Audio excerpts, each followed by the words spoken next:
Hello, am I audible? Somebody can confirm. Yes, sir, you are. So before I forget, so sometime around 3 o'clock, I had sent a reminder mail to everybody who have registered. Is there anybody who did not receive the mail?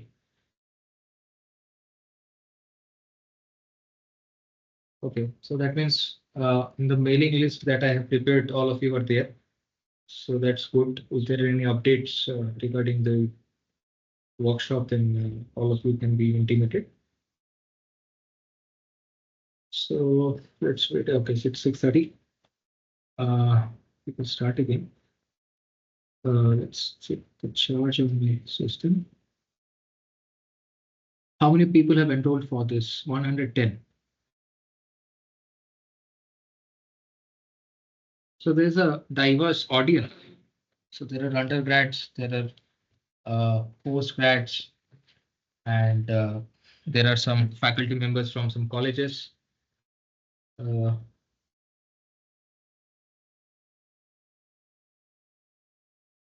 charge, that's fine. It will work. Sir, I had a doubt. May I ask? Yes, go ahead. So, are we assuming that the X and Y arrays that we have, they all have integer values? Let's make that assumption, but we're not assuming it. But does it help? Because if we don't have that assumption, then when we decide on the step size that the circle increases in, it will be very difficult to figure out what will be the ideal step size when we are increasing Right. the radius. That is the problem. Let us say for simplicity, all the coordinates are integer coordinates. Right, sir. Sir, and I had one more intuition. I don't know if it's correct or not, but I think the time complexity won't only depend upon the number of points we have, but will also actually depend upon the value that the points take. Absolutely. It is necessary to see where they are located. The positions of the points will define the amount of time you require to grow the circle. Right, sir. So that is the problem. I mean, yeah, so the intuition that he had is the correct intuition. That, okay, so I am looking at a point and I want to identify the radius, the smallest radius, such that a circle drawn with that radius and the point as center will pass through one other point. So that is same as asking what is the closest point to this point. And yeah, so okay, so I have to tell you something more.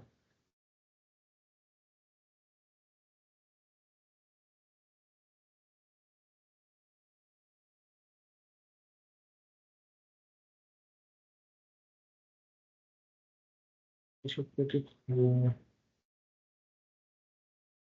So let me ask a concrete question. That you are given a set of points, n points, and also a specified point. We have specified 1 point, n points are given, and also 1 point is specified. And the question is, find out the point which is closest to the specified point. How will you do that? If you compare the distance with every other point, you are going to make n-1 comparisons. Then we are back to square one. Because if you are making n-1 comparisons for every point, then growing the circle will take n time, and you have to grow n circles. So order n square time, n into n. Do you understand?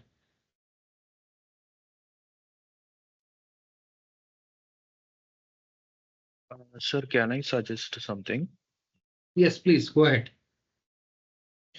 Sir, so we can't sort these X and Y coordinates independently because we lose the information that which point does it belong to. Correct. Okay, so let's say we have some array of objects or some maps All where right. we sort only the point, but while sorting the point, the associated which point it belongs to is also conserved in some way. Yeah, that is where the innovation will come.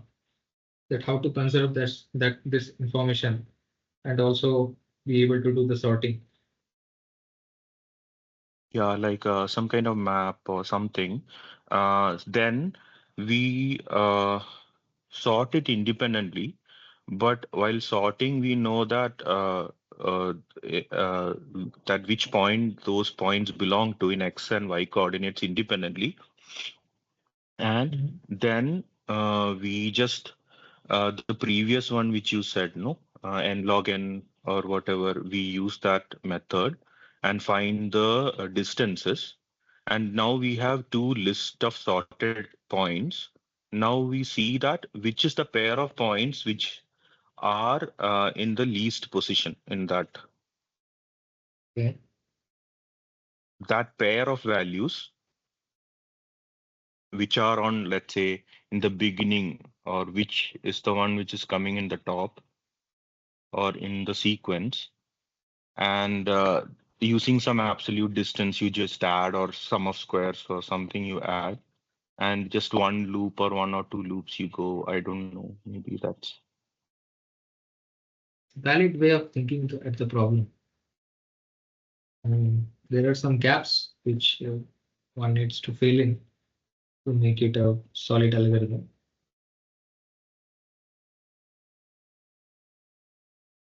Of course, you have also identified the gaps. So how to fill the gaps, I don't know. So I thought of something like what is that? Binary sort, right?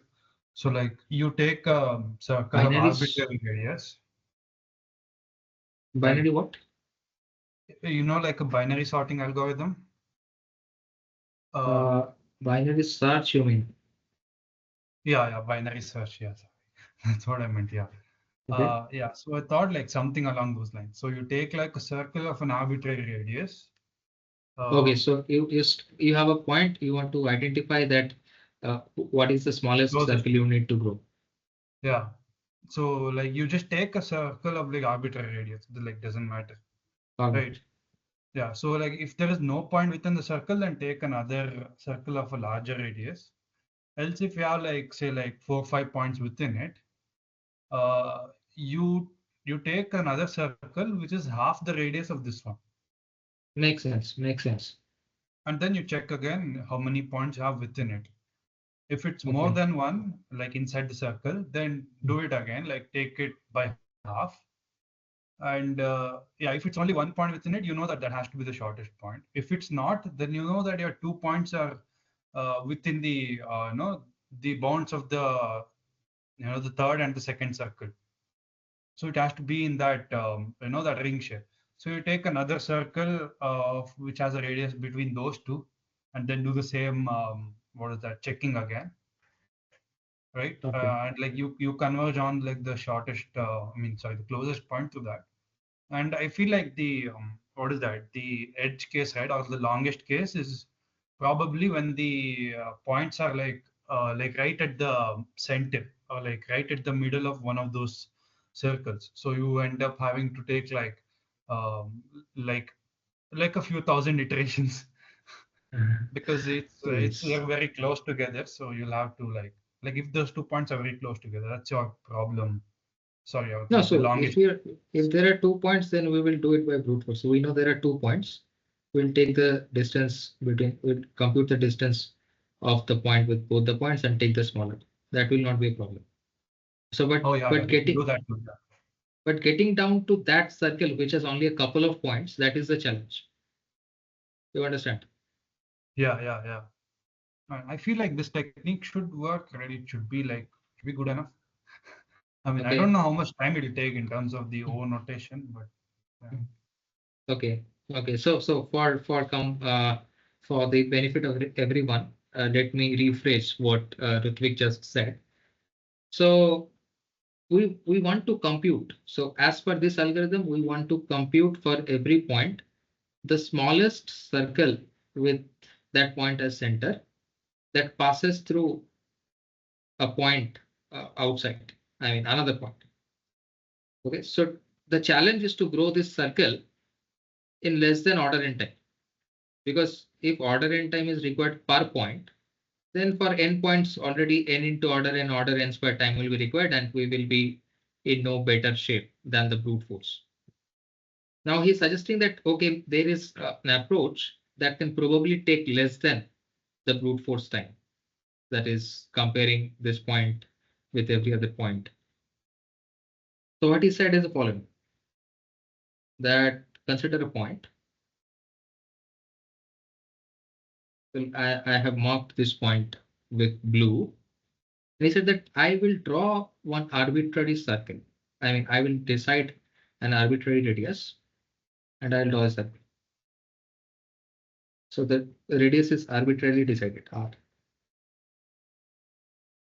Then the question to ask is whether it contains a point or not.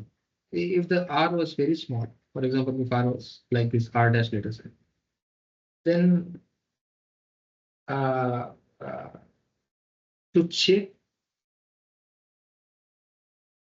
then of course we have to increase the size of the circle from this to something else. So he said we will double it.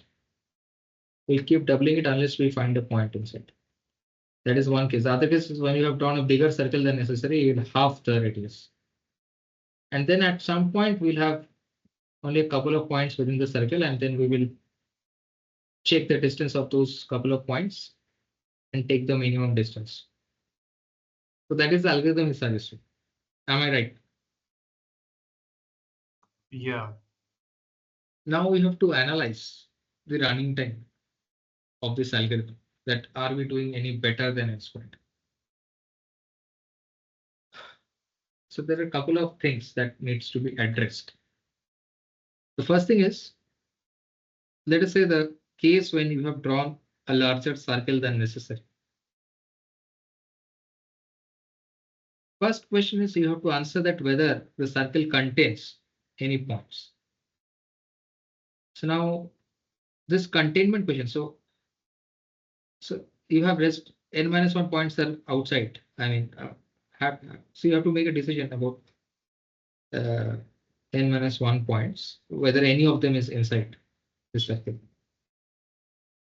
So suppose you queried this point. So this point is outside the circle. So at this point, you are thinking that maybe there are no points within the bigger circle, right? But then when you queried this point, you realize that, okay, there is actually a point which is in the larger circle. But then in the worst case, maybe all the points are outside the circle. Only one point is inside. So you end up querying all the points outside first, followed by this point. Then maybe order n time will be required even to check that whether the circle arbitrarily you have drawn, whether the circle contains a point or not.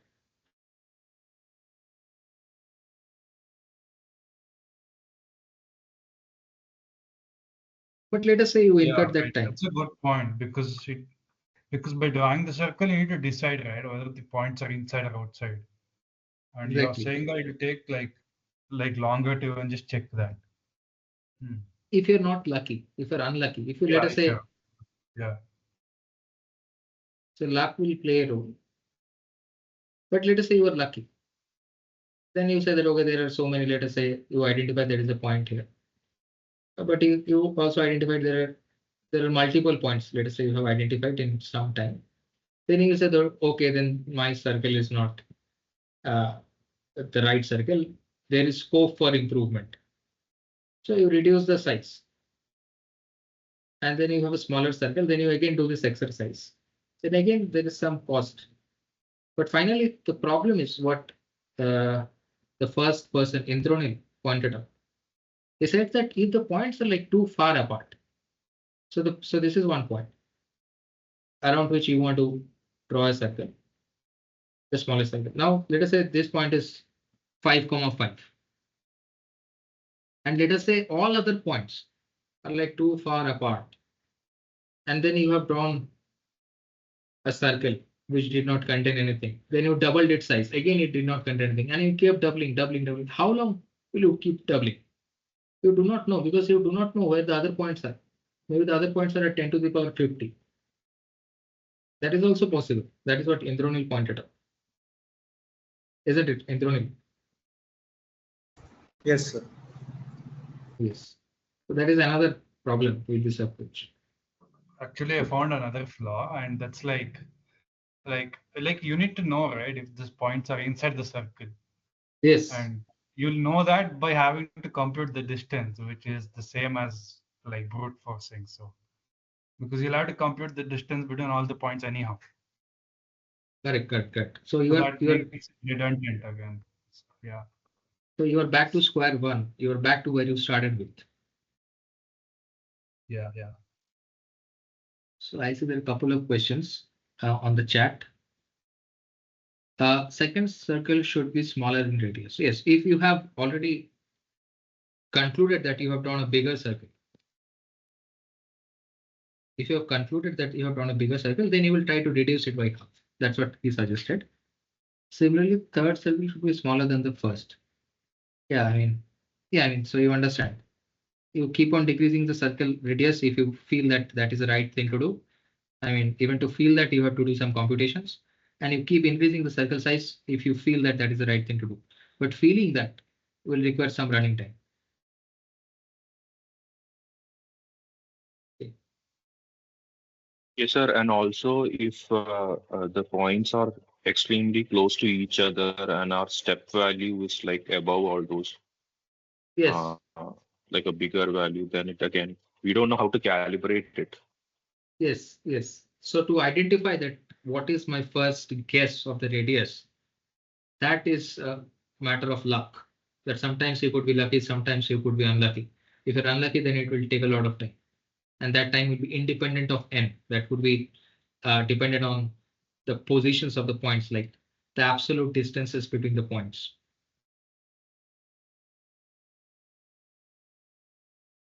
So far, so good. Now I'll give you the solution, how to solve it in a log time. So how many of you have seen a recursion? So have you seen something like this?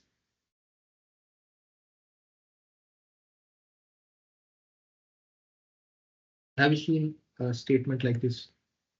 Is there anybody who has seen a statement like this, which is called a recursion? All right. Show us in it.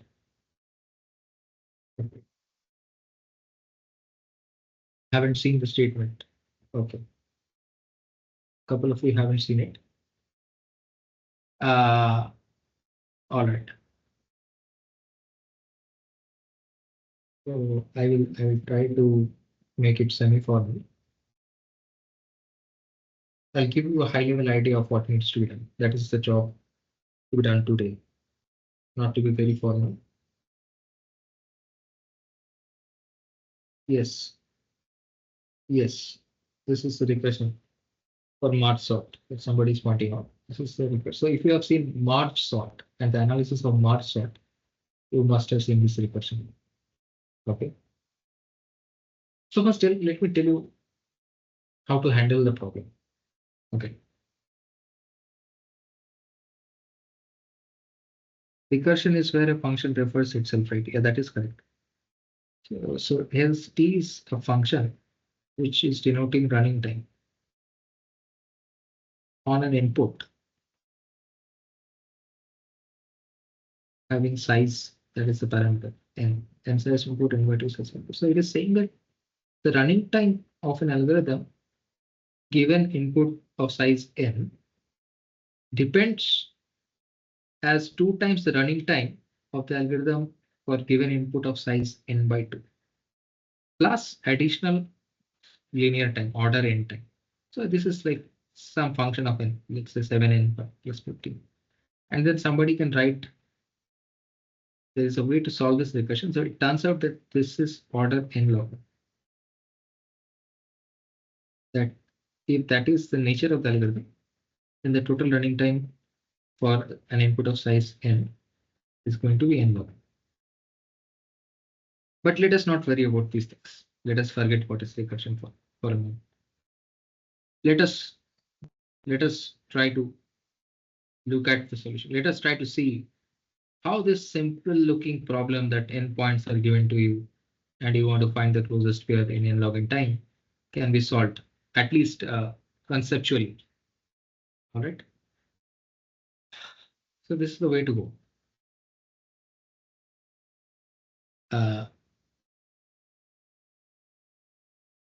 You have to sort things. Whenever you see your target is n log n, means somewhere sort will come most likely. So you sort in the x coordinate only. So you have these two arrays, the x array containing the x coordinates and the y array containing the y coordinates.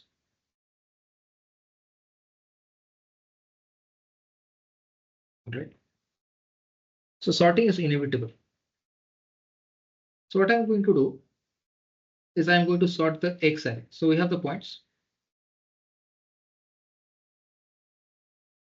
I sorted in terms of x coordinate and then identified. Somebody saying something. No. I identified the x coordinate, which is median.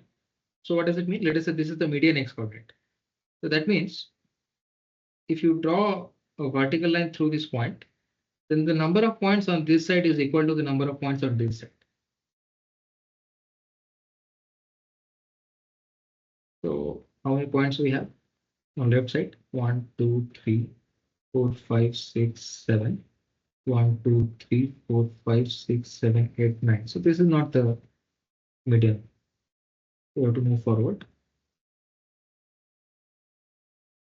So you want 8 points on this side and 8 points on this side, or something like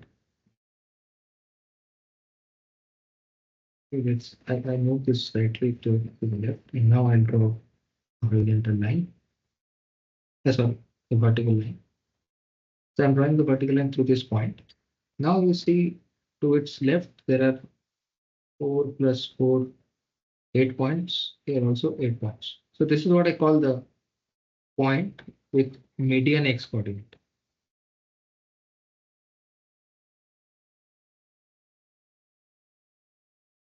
Okay. So I have drawn this vertical line through this point, which has the median x coordinate, such that the number of points on the left is equal to the number of points on the right. This we can do if we do the sorting. Then after the sorted order is known, then you can identify the middle element of the array, and we can say, okay, these points are to the left, these points are to the right, as per the x coordinates only.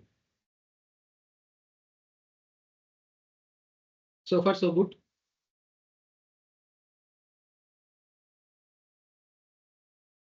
So this is the first thing. Now I'm making a claim. I'm making a claim which is a surprising claim. I'm saying that if you can solve the closest pair problem in this side only. So if you can tell me that, okay, I have identified that these 2 points are closest to each other on the left side. I am focusing. I am limiting my attention only on the left side. Maybe including this point. Okay. This point as well as, so these 9 points I'm focusing, and I'm saying that, okay, I have an algorithm that can identify the closest pair on the left side. Okay. And similarly, I have an algorithm that can identify the closest pair on the right side. Then can I say, so let us say that the distance between the closest pair of points on the left side is t1, and the distance between the closest pair of points on the right side is t2. Then can I say the minimum of t1, t2 is the overall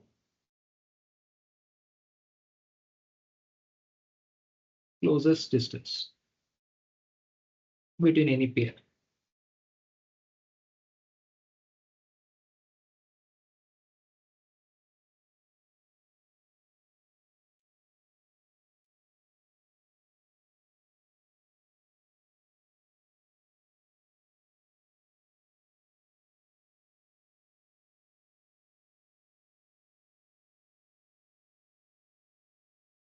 So this is the statement. Can I make this? Is the statement true?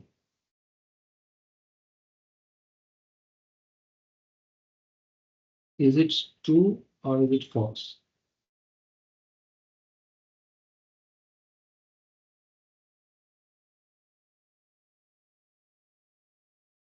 Sohas is saying yes, that makes sense.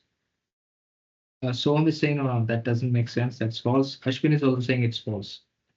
Any other comments? So there's a majority of people who are saying false.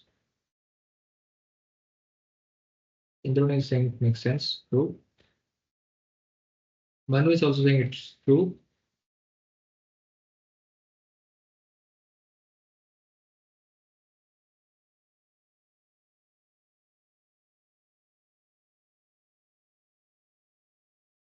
Okay.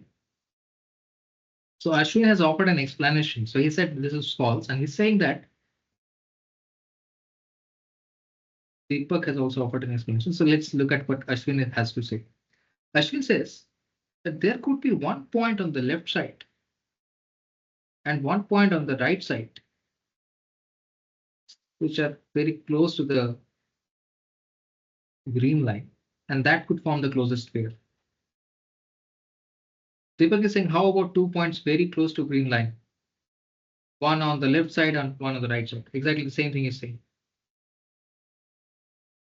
So in this figure, it's not the case, but in general, nobody is preventing 2 points to be very close by to this separating line. This green line is what I'll call a separating line.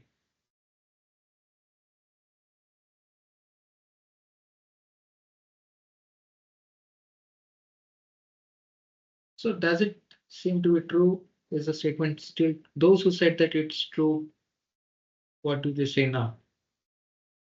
Is it, is there anybody who is still thinking that this statement is true?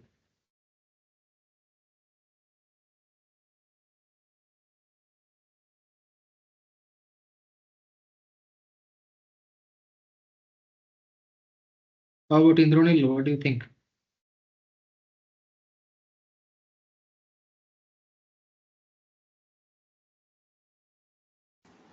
Yes, I hadn't thought about this particular case. Okay. So it looks like it's not true. So although, for example, we could have a situation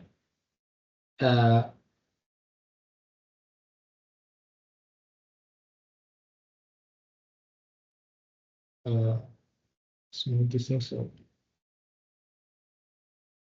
let's take a very simple example. If somebody is still not convinced, here is my 1 point, here is my other point, here is my 1 point, here is my other point. So 2 points on the left side, 2 points on the right side. And one more point on the left side, one more point on the right side. I am not focusing on these 2 points at all. I am focusing on these 3 points at a time and these 3 points at a time. And then I'm saying that, okay, this is T1, the minimum distance on the left side, and this is T2, the minimum distance on the right side. But then I miss this information that 2 points which are on different sides of the line could also form the closest pair. Make sense?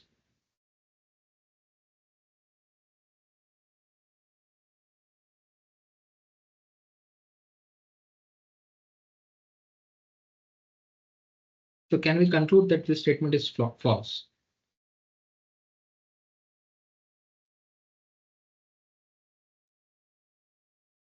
All right, so this statement is false. People are convinced. Yes, I got one confirmation. I think we'll We'll finish by 7:30. People are getting tired. Let's okay. Let's do it quickly. So yeah, if I solve this problem on the left side and this problem on the right side, that is not enough. I also have to do some business. I have to do some surveillance, some scanning around the separating line. Isn't it? Then how much time will it require? So for example, so now I have to use the recurrence. There is no choice.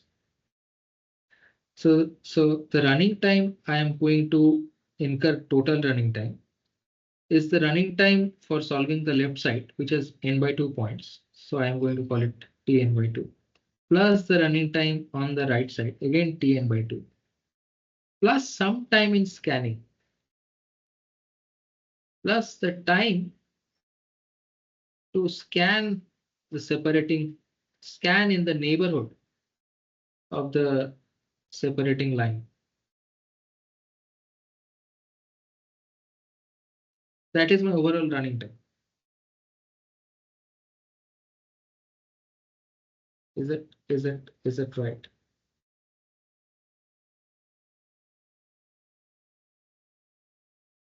So I'm going to design an algorithm. Great. So I keep on dividing. So what is the algorithm? Overall algorithm is the following. You find the median x coordinate. You have divided into two parts. Now, how do you solve the smaller part? Again, divide and conquer. Find the median x coordinate among the points on the left side. Again, you have to do this business, scan around the separating line. And you keep on doing that. When you have a situation when you have a separating line and there are only 2 points on this on the one side of separating line, then you have a base case. What do you call a base case? That means you just compute the distance of the 2 points to the left of your line and report it as the closest pairs for this subproblem.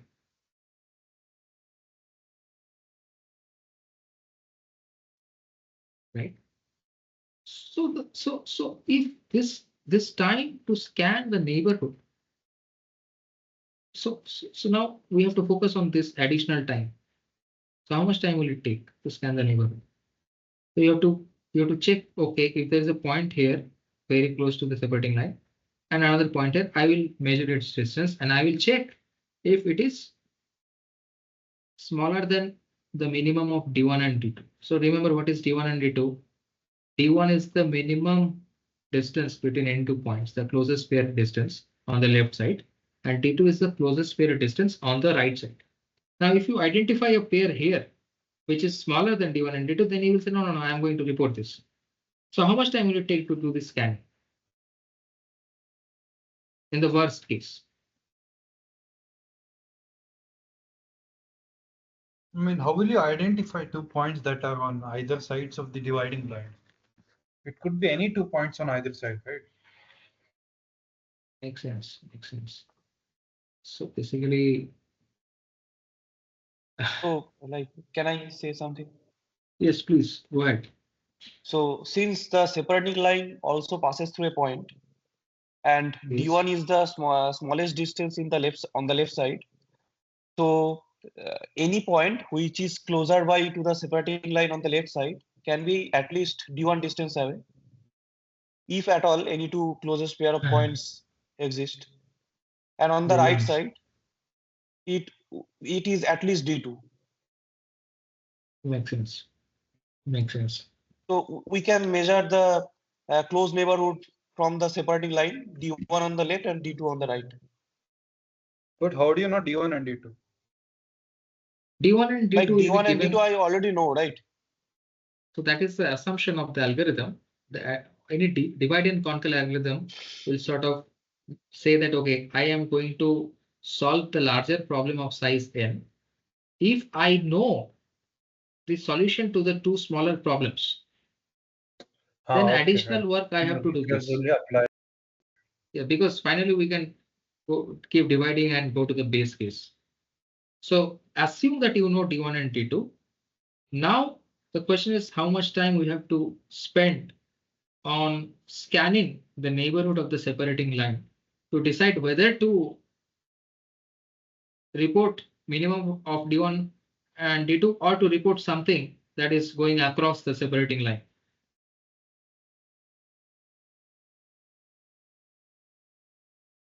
Sir, I had a doubt. Yes, please go ahead.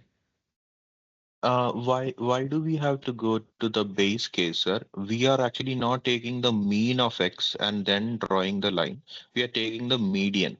So just one more case of dividing into three portions and just checking the middle portion is enough, no?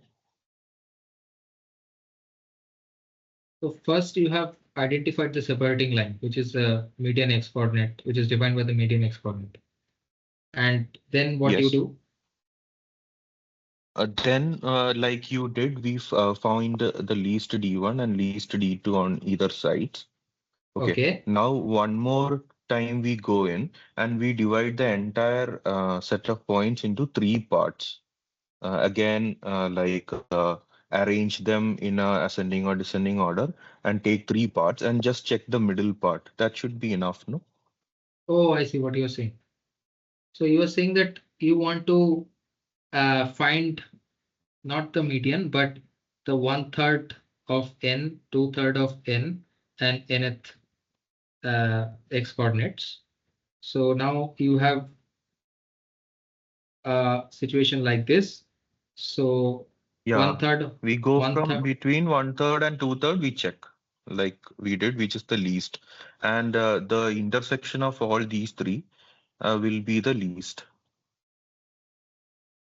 Because we are sure that 1/3 of the points will lie in between. Because we are taking medians, not means or things like that.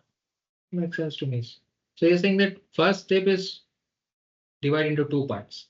Second step is divide into three parts. The first part contains the n/3 points having the least x coordinate. The last part contains the n/3 points having the most x coordinate, and in between there are again n/3 points.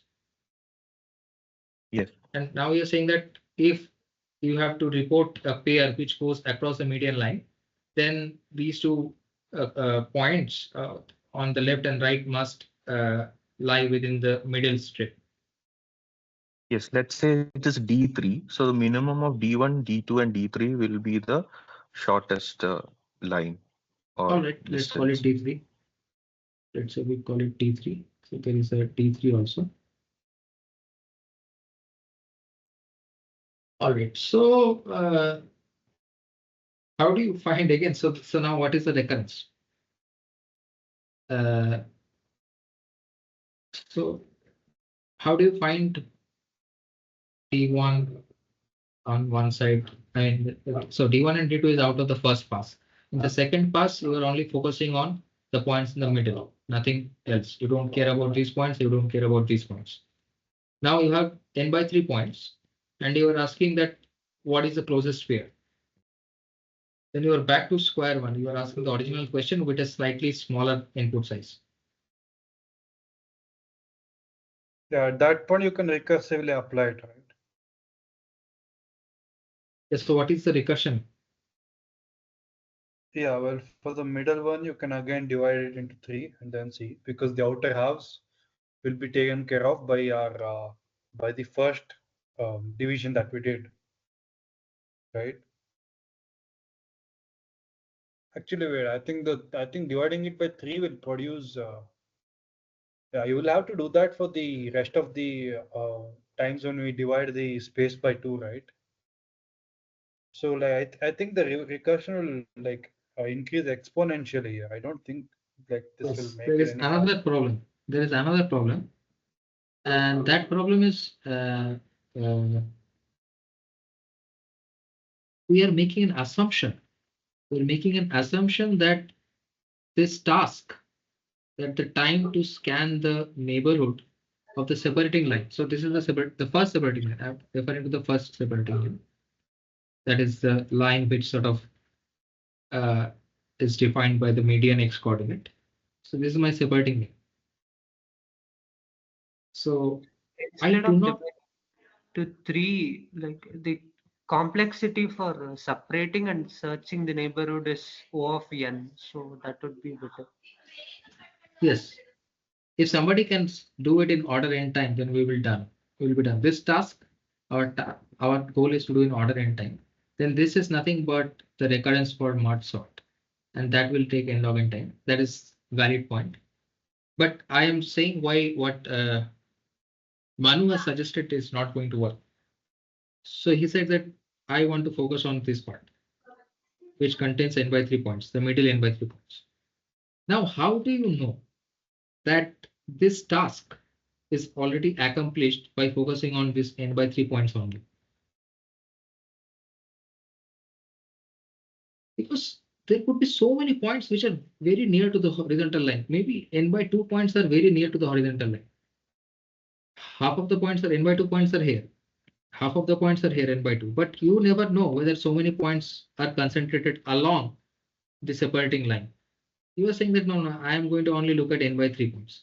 But maybe that is not right. Maybe there are more than n by 3 points which are in the neighborhood of the separating line itself. Isn't it?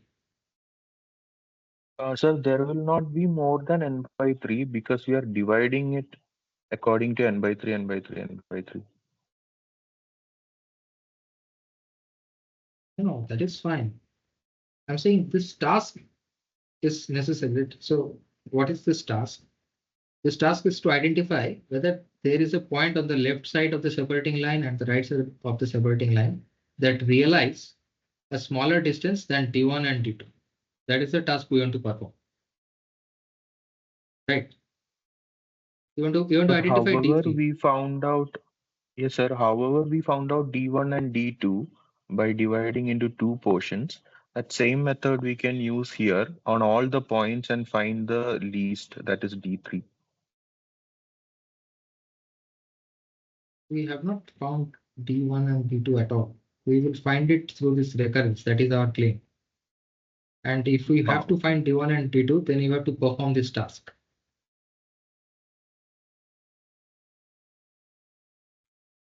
Okay, sir. So the thing is, the flaw in your argument is if you focus only on the middle n by 3 points in terms of x coordinate, then this task will not be accomplished. If you're going by this algorithm, if you have a completely different algorithm, then that's a different thing. But our algorithm is we divide into two parts and we perform this task of scanning within the neighborhood and deciding whether there is a across pair which is realizing a smaller distance than D1 and D2, and then output the better of the two. Right?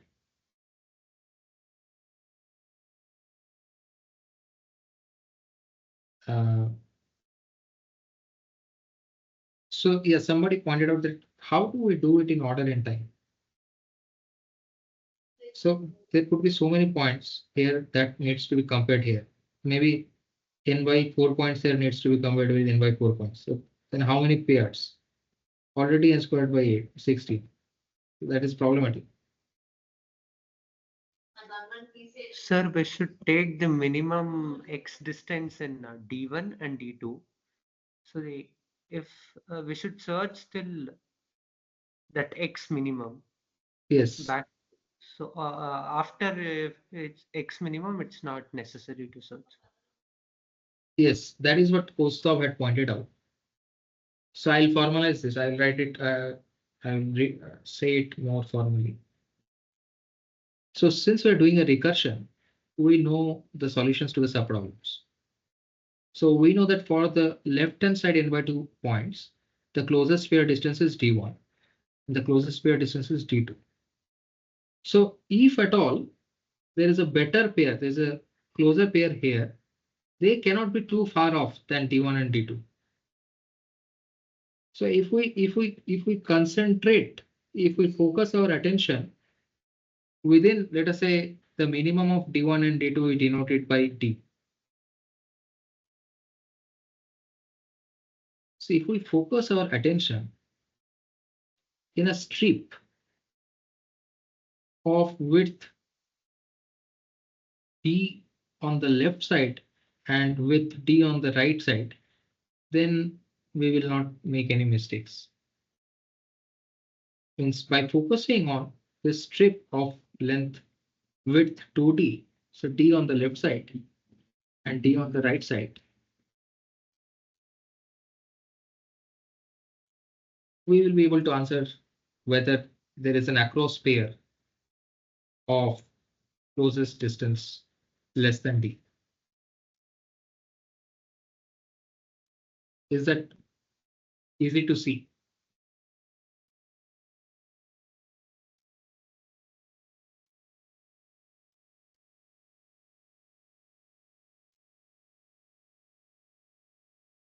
Suppose not.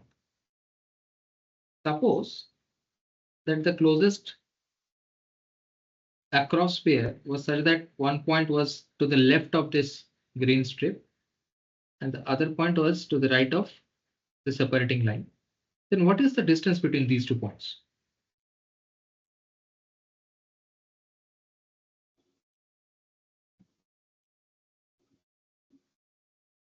It will be greater than D.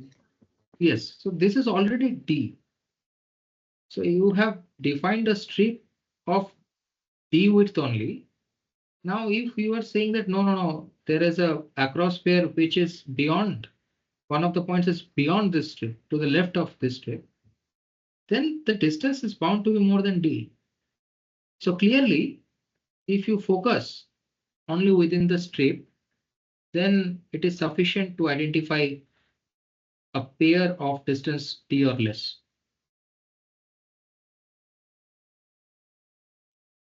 Yes.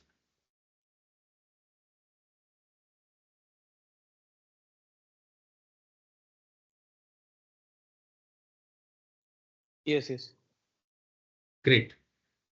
Great. So now can we do this in order and time? Again, there is a problem. If there are so many points which are concentrated within this small strip only, then again comparing is going to take order n square time. Let us say n by 4 points are here, n by 4 points are here. You want to compare every n by 4 point here with every n by 4 point to find the distance. Then how much time will it take? Again order n squared. N by 4 times n by 4. But you don't want to do that. Instead of all the first closest one which we get is an First closest one. Yes. Yeah, that is actually what we have to do. That is the idea. That why would you compare something here with something here? You rather compare within some locality. Okay. So here is a way to do. You divide the strip into boxes. Okay. So I will draw the figure. So you have drawn this green strip.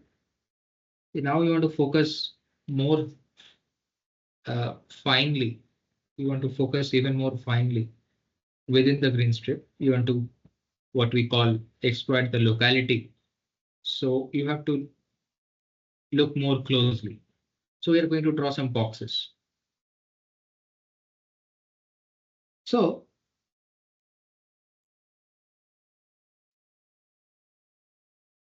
how are we going to draw the boxes? I am drawing in pink. Draw boxes this way. So you draw horizontal lines which are d by 2 and d by 2 distance apart. So this is d by 2. And draw vertical lines which are also d by 2 distance apart, I mean, including this guy. I mean, so it looks like a grid. So every grid cell is d by 2 by d by 2. So you understand the formation of the grid.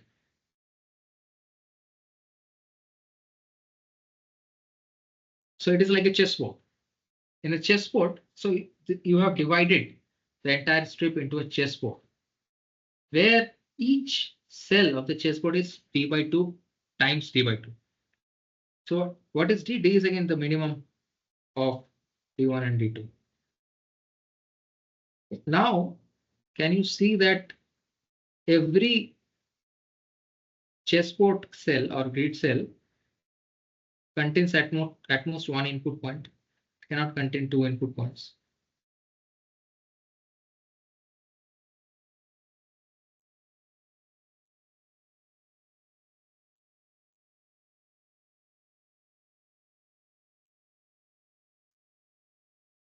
Yes, Yes. Why is that so?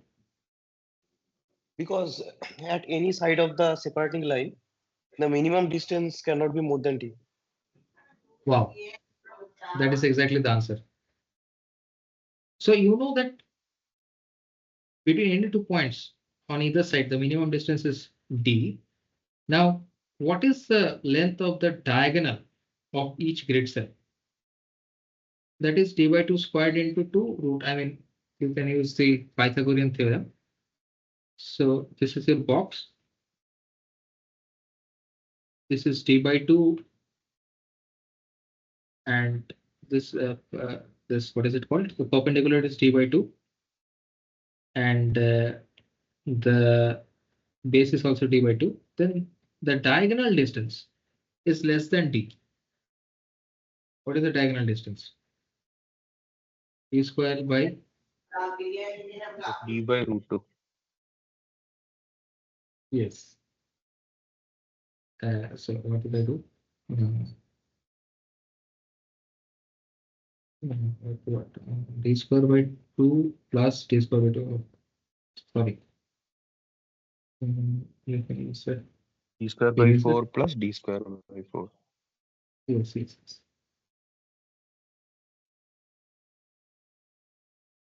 This is the diagonal distance. So that is d by root 2. That is already less than d. Sorry. This is even smaller than d by any larger than one number. That is smaller than d. So you know for a fact that you cannot have more than 1 point in any of the grid cells. Now what you can do? Now you can focus locally. Now you can say that, okay, when I am comparing this point with some point on this side, I will not even check beyond this. So see, this is d by 2. Wait, this is d by 2. So there is no point checking beyond this for a point like this. So you can concentrate on very few cells, and every cell contains only 1 point. So within constant time, that means only a couple of comparison. For every point, you can check what are the possible closest distances.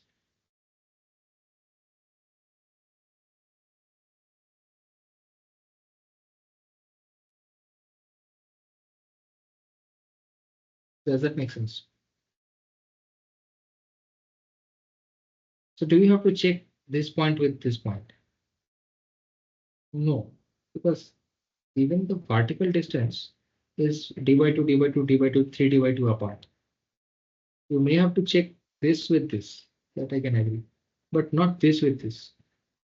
So a couple of cells only you have to check. So for every point which is in this strip, there could be how many points? There could be order in points, and you only check a couple of make a couple of comparisons. So n into, let us say, 15 comparisons. So order n time, you are able to decide whether there is a pair which goes across the separating line and achieves a smaller distance.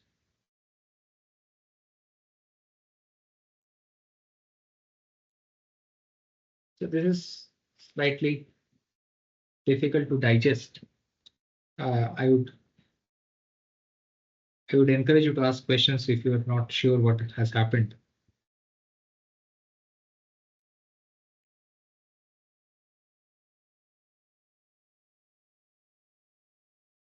Can you explain the complexity of finding D1 and D2, sir, using that recursion? I didn't understand that part.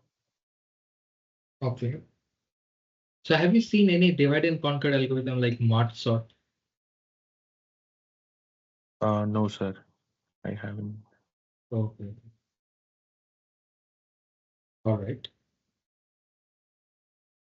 Okay. So whatever you have written T of n, that is for any recursion, that is the, or any merge sort, that is the merge Yes. sort recursion, that's the complexity. Yes. That is for any And algorithm.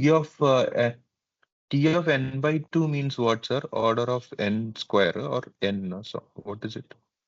So T of n by 2 means, so I will write it down. So T of n means the time required to solve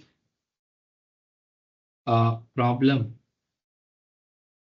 of size n, input size n.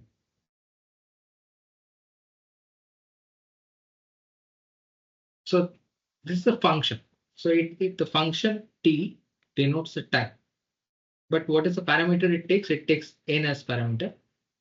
Now, if the input size is n, that means, for example, you're doing mod sort, you have given n numbers. Then we will say that the time required by mod sort to sort n numbers is Tn. Now, instead of n, if you give less, let us say n by 2 numbers, then it's the same thing. The time required to solve a problem where the input size has reduced from n to n by 2. Okay, so 2 halves, n by 2, n by 2, you're adding. Yes. The Okay, time sir. required on the left half and the time required on the right half.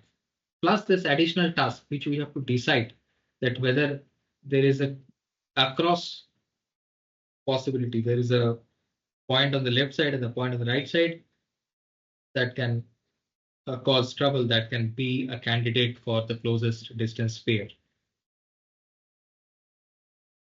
Okay, and this T of n by 2 is similar to that n by 2 log n by 2. That the complexity for T of n by 2? So when you write, so think of it as, so if you read the mod sort recurrence, it's exactly the same recurrence. That you divide the problem into two parts of equal size. So you have to spend 2 times the time Tn by 2 plus for merging additional time order n is required. And this, if this is the recurrence for an algorithm, then it turns out that Tn can be written in the closed form order n log n. So this is the solution of this recurrence. So if somebody gives you, this is a mathematical statement that if I have a function, Tn that can be written in terms of the same function but with smaller parameter, additional terms are there, then I can solve this function to be this order n log n. So If you it is better if you just draw the recursion tree and just specify the height of the tree and time required to solve the each level of the tree. Then it will be clearer, I think. makes sense. So yeah, he can solve the recurrence, but I thought that it is better to look at the recurrence, but let us do that. So we can solve this recurrence like the way suggested. So see, order n means some constant c times n. So I have a function which says Tn equals 2Tn by 2 plus some constant times n. So what I can do, so I know for a fact that even Tn by 2 can be defined recursively. So how does Tn by 2 look like? So it also looks like 2. So this 2 is outside. Okay. So now I am breaking this Tn by 2 within the bracket. So what does it look like? So it's 2Tn by 4 plus this constant times n by 2 plus the Cn thing is outside. Is this right? So I have replaced this thing by this thing. Can I do that? This is from this definition. This is the definition of a function. Now this thing can be written like this thing, isn't it? So problem size is halved from n by 2 to n by 4, and you have taken additional time Cn by 2, and so on. So what he is suggesting, draw a recursion tree. So if you draw a recursion tree, it will look like that, okay, you have spent Cn time in the first level. Then you have again spent Cn by 2 times in this next level. In the next level, you have 4 subproblems to solve. You have spent Cn by 4, Cn by 4, Cn by 4, Cn by 4. But at each level, what is the total cost you are spending? What is the total under Cn by 2 plus Cn by 2? So 2 times Cn by 2. So overall per level you are at you are incurring Cn cost only per level. Then the question arises that how many levels are there? So at each level, your subproblem goes down by half. So from n to n by 2 to n by 4 and so on. So when does it become 1? After how many levels?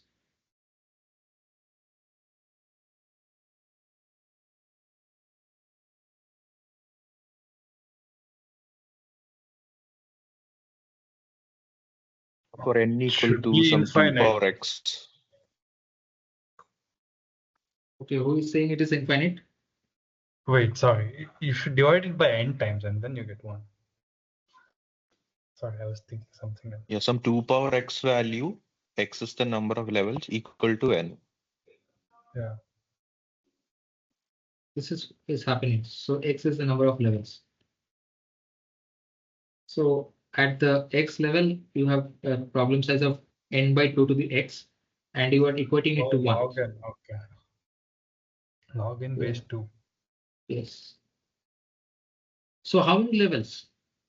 This is level 1. This is level 2. This is last level when you have only once. This last level is that is log n level.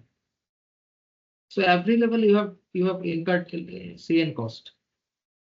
So total n times, I mean Cn can be thought of as n, but total cost is Cn log n. So that is how this recurrence is solved. But I think I was not planning to do this, but I would encourage you to read the mod sort recurrence and also try to implement mod sort. Then you can implement this question. Then with the question of how we have ready-made D1 and D2 computed, that question will be answered if you implement mod sort.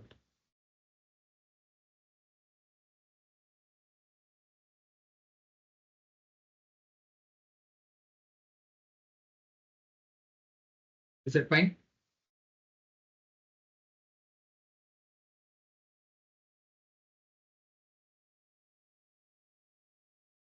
How many of you are tired?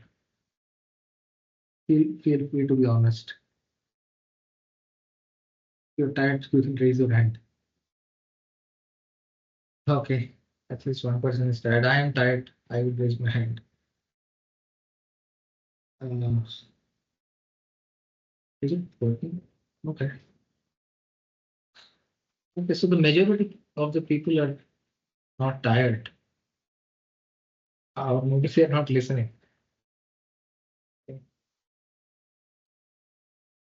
So we have not talked about approximation algorithms.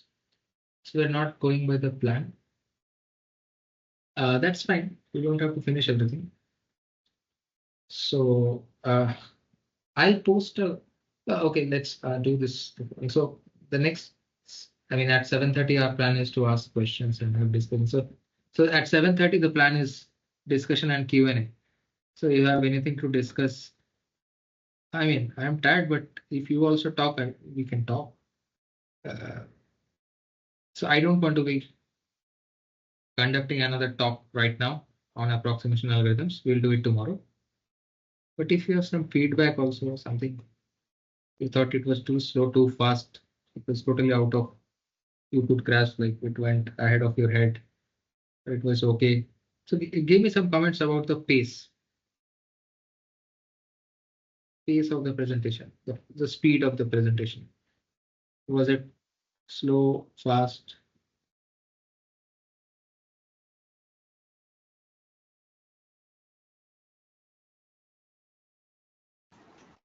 Sir, I think you're very generous with the pace. Okay. So you were saying that it's quite slow. Yeah. So there are people who are in undergrad haven't seen much of algorithms also. So I'm going to go faster. Next time, I mean, gradually we are going to go faster and deeper into technical details. And so since we could not cover approximation algorithms, next day we'll cover approximation algorithms and then move to some basic problems. And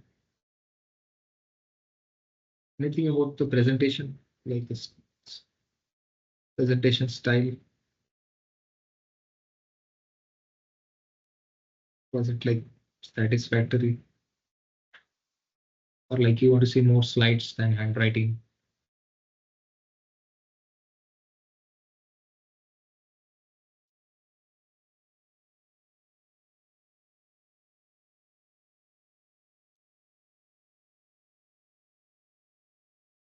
So how many of you prefer handwriting to slides?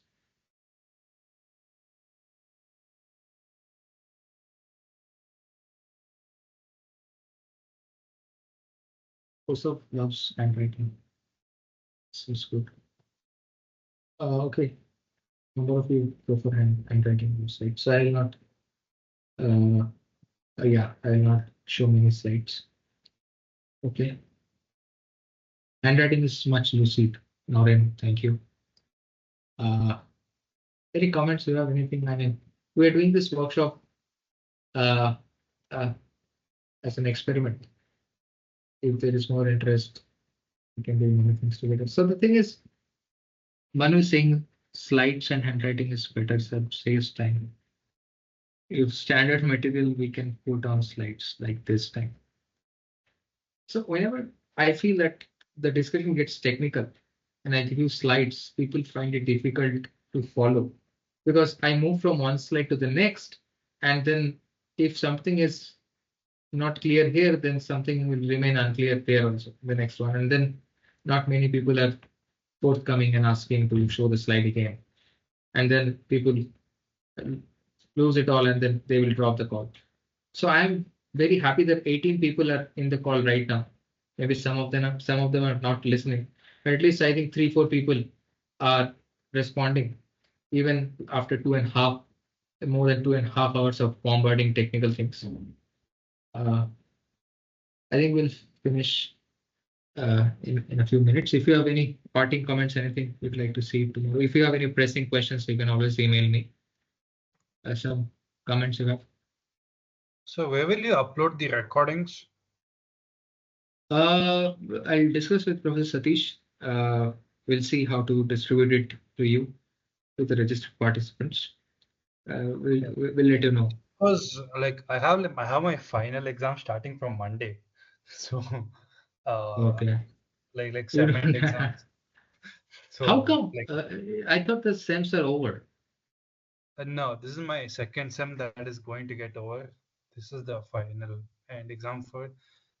I mean, it goes based on the college. For some colleges, yeah, it is already like finished and they started third sem.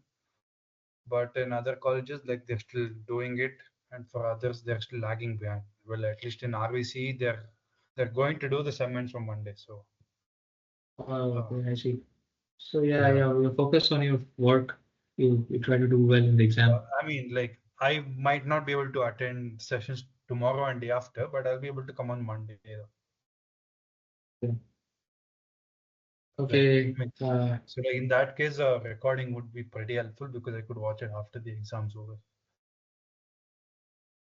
Yeah, so the recordings is tricky how to distribute it. I have to talk to Professor Satish and we'll decide something, but you will definitely get access to the recordings.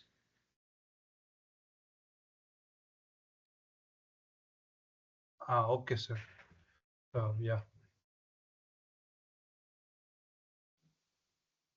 Hey, can I ask a doubt regarding that order and time for middle thing? Yeah. So you are drawing this blocks of size d by 2. Yes. And there could be the closest point could be somewhere with the y coordinate being too large for both of them, right? So will that be captured in this when you do, so the number of such blocks will be also like order n or something, right? Yes. So even though you're doing this blocking thing, it could be the case that there are n by 2 points where each of the points are within each block, uh, and you are doing the comparisons. Could that happen? If I understand your question correctly, so you're asking that whether this exercise can be really done in order and time with this blocking thing. Yes. So we have a Also, this plain. yeah, yeah. So Yeah, also go this on, go notion on. of drawing the block, how would you write it algorithmically? That also I had a doubt. Oh, so you know the points where they're located. So the thing is, so initially we will sort the points according to x coordinate. So we'll know the left to right ordering of the points. Also, we will know the bottom to top ordering of the points if we sort the points according to y coordinate. Yeah. Okay. So now with one linear pass, so I'll write it down. It's a very good question.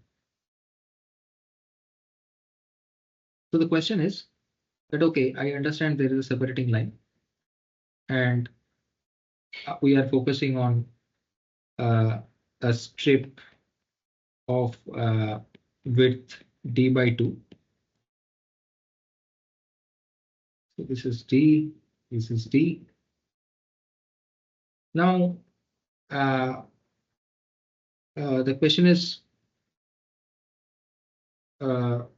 how do we know the order of processing the points within the strip?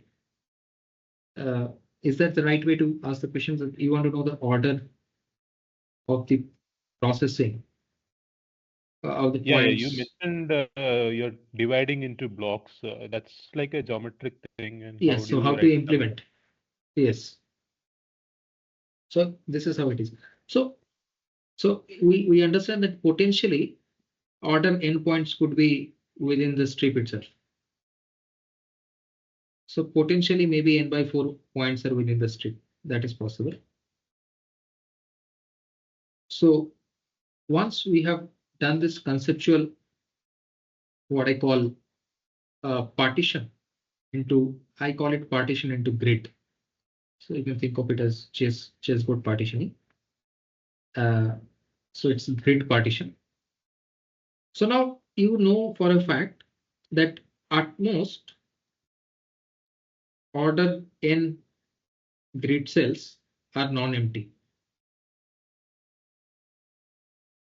because every grid cell contains at most one point.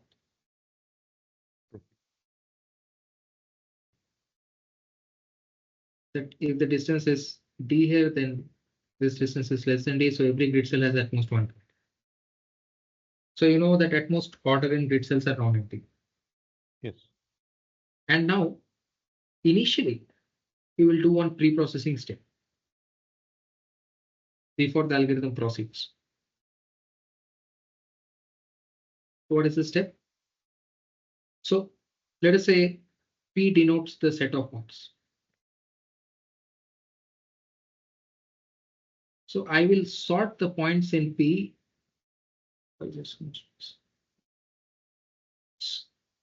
Sort the points in P in increasing order of y coordinates. That I can do, I have the y array. All right. Let us say that after I have done this sorting, the set of points is py. Okay. So the order is py. Okay. So now what we will do is we will do one pass on this py. So we will be able to, let us say, this left strip I'm calling it L, and this right green strip I'm calling it R. Let us say mix things together. Let us say we call this entire green strip as, let us say, S for string. So we'll be able to identify the increasing order SY of the points within the strip by scanning PY. Okay, what does I mean? What do I mean? So you know the increasing order of points bottom to top that is captured in PY. So you are doing a pass on your array. So you check that whether this point is having X coordinate outside of the strip or inside the strip. If it is outside the strip, you discard.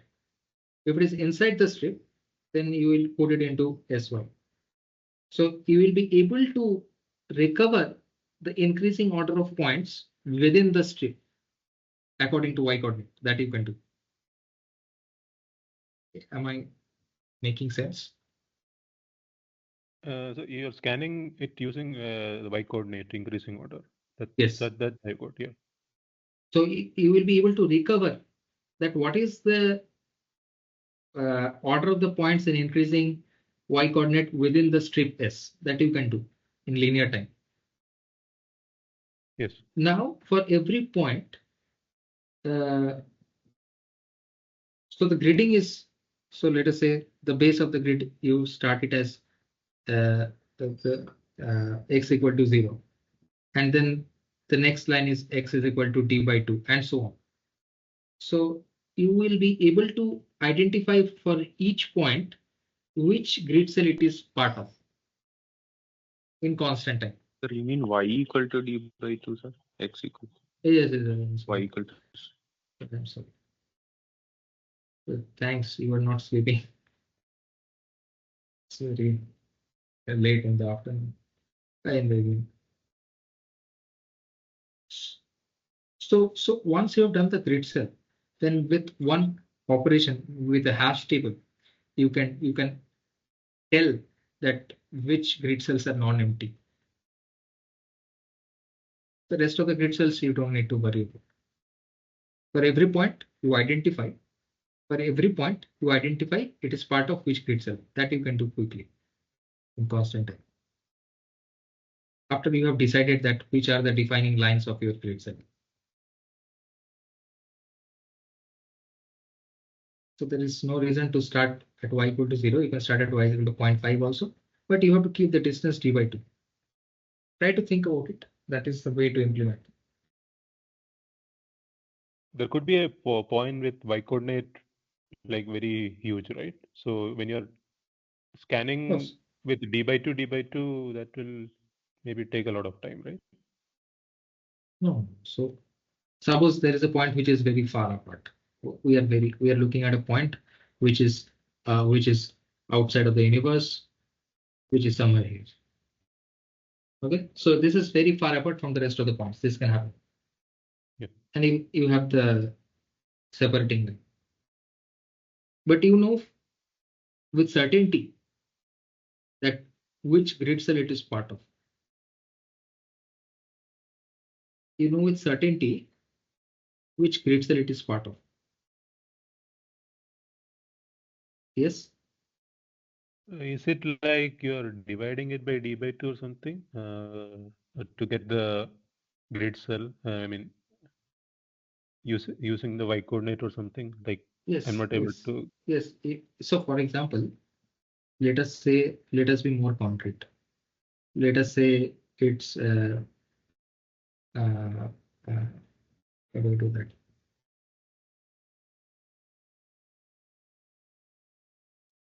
So let us say it is coordinate 100, 110, this point.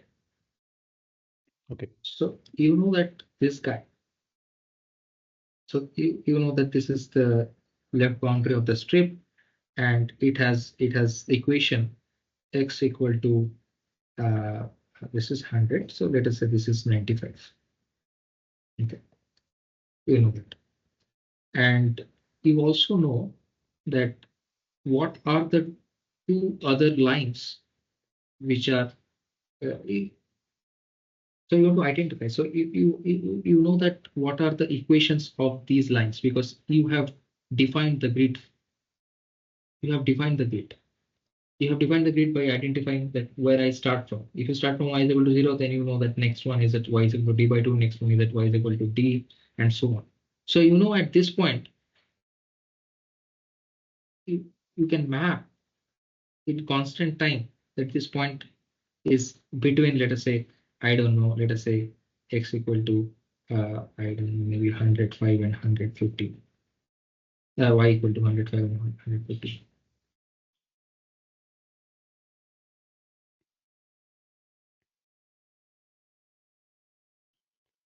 Yeah, so I was thinking if you take the quotient of this with d by 2, you will get the grid that it is between 105 and 115 or something. Because you need to know d as well, right? Yeah, so D is already being given to me by the recursive algorithm. yeah, I know, but the grid cells are of multiples of d by 2. Yes. So it is d by 2 times something will give you the cell of the coordinate of the y coordinate, the cell of something. Yeah, like I think that might work. Let's take a concrete example. Let us say I make things even simpler. I give you a concrete question. Let us say I have a grid cell situation like this. I'll make it simpler. So let us say this is x equal to 0, this is x10, this is 20, this is 30, this is 40, this is y10, y20, y30, y40. So you know that your points coordinates, your point lies here. I mean, you want to identify where it is. Let us say this is at 12, 35. This is at 12:35.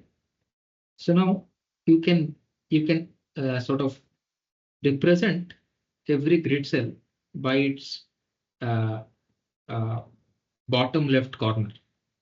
Okay, so I can say that okay, this grid cell is represented by 0, 0. Then this grid cell is represented by 10, 10, and so on. So then you know that oh sorry, ठीक है. Okay.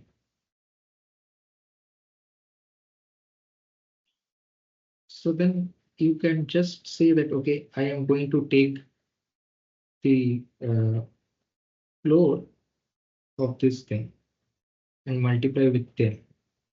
So that will give me the identification of this grid cell. Okay. So I will take 35 by 10 floor into 10. So do you see that? Yeah, I see that. So that is the way to implement. Okay.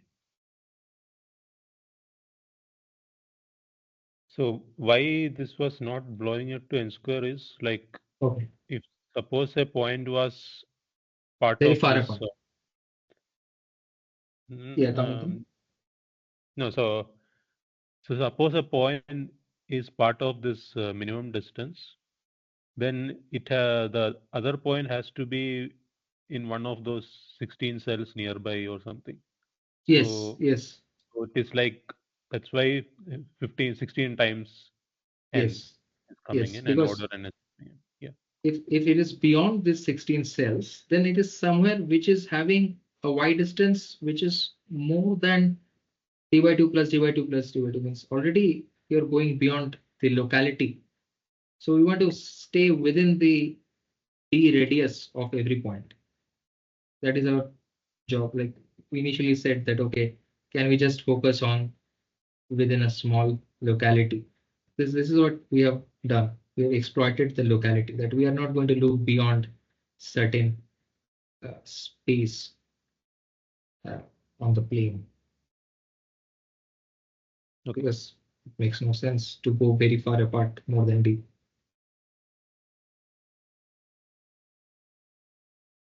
Okay, thanks.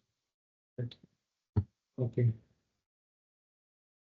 Sir, I had one doubt, sir. Yes, go ahead.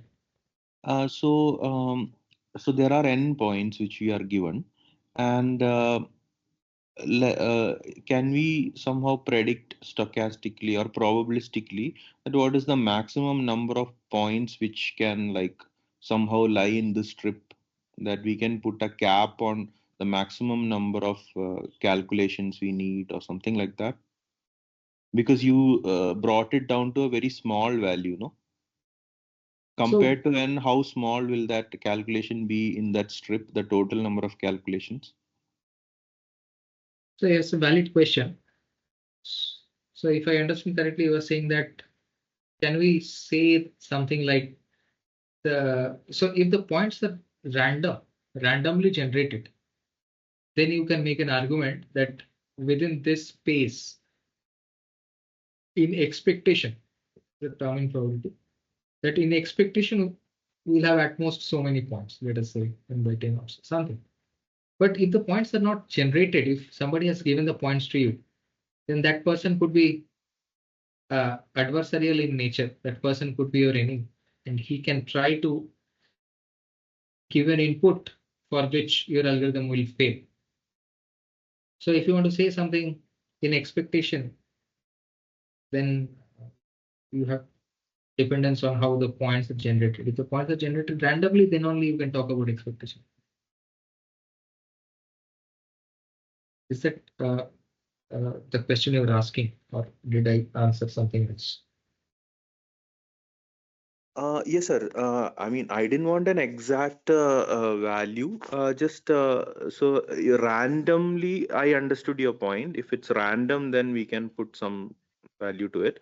But I was thinking, like using this grid method, how low can we go, or at least to manageable levels that we understand that it is order of n, like you brought down to, because let's say a lot of the points are focused on the strip.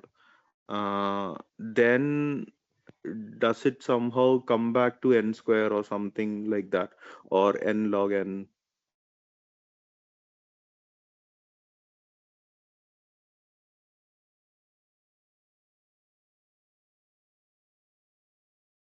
So are you suggesting that this task of scanning the neighborhood of the separating line can be done in order Right. n time using something else? No, I am saying that can it come as close to n log n or a bigger number? Because let's say outside the strip, let's say there are 2 points which are close to each other, and to the right of the strip there are 2 points d2 which are close to each other, but remaining out of 100, let's say 96 points are in that strip. Then Okay. does that order of like whatever you brought it down to, does it become a bigger value? No, that is the proof that we have proved that whatever is the concentration, either too many points concentrated around the separating line, even then we will focus on only a couple of points for every point to check that if this point has to be a candidate for closest pair, then what is its pair to which we have to measure the distance. And we have brought it down to only 16 candidate points. In fact, these candidate points are not there. These candidate points are on the same side. We have to check only which are the candidate points for a point on the other side. And we have said that there are only a couple of them. Even if so many points are there, my focus is only on within some locality. And that's how per point we have spent about 15 comparisons. So n times 15 overall comparisons we have, even if there are large concentrations here. Oh, so that 15 is an order way below than n, so that makes it very similar to order n. That's what your conclusion Yes, is. so 15n we will always say is order n because 15 is constant. So any constant times n is order n. Okay, sir. Thank you.